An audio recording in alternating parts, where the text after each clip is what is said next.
My name is StanHope Nwanckuwu. I am the MD of Genesis Food Nigeria Limited. We're into production, processing and distribution. We produce livestock like poultry, piggery, and we also do snail. We process and distribute, and some to hotels and to fast food. My inspiration actually generally is two things. All my life I have always liked to help people.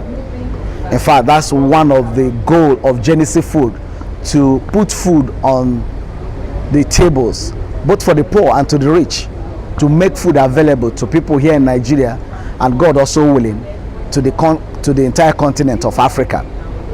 That's what inspires me, and by doing that we'll also be able to create job. In fact, that's one of the reasons that made me to quit my job, to resign. And before leaving, I was even heading a project that was moving all the description from a software they call Pesa to SAP. My manager wanted me to stay, called me, they needed me, and I somehow financially I needed the job. But sitting down there to do one remote thing over and over again wasn't not just it. I wasn't satisfied. There was no fulfillment whatsoever, and that made me to consider to resign to face this. And it has been very rewarding with plenty fulfillment. Honestly speaking, challenges have been there. I was talking to somebody today after the conference. I was telling the person that at times investors' money disappears because of losses. Why?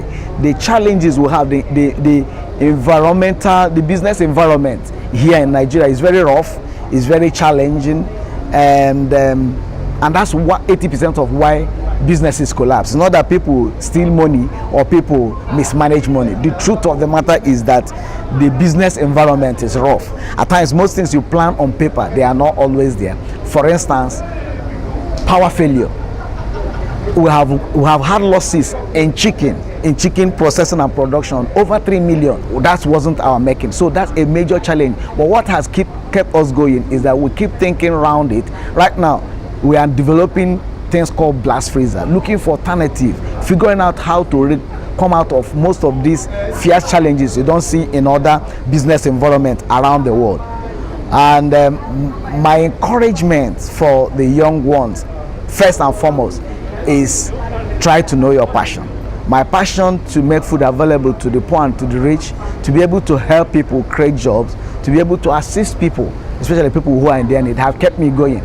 So the same way most people who are passionate about entertainment, maybe movie makers, maybe in the Nollywood, they are there because it's their passion.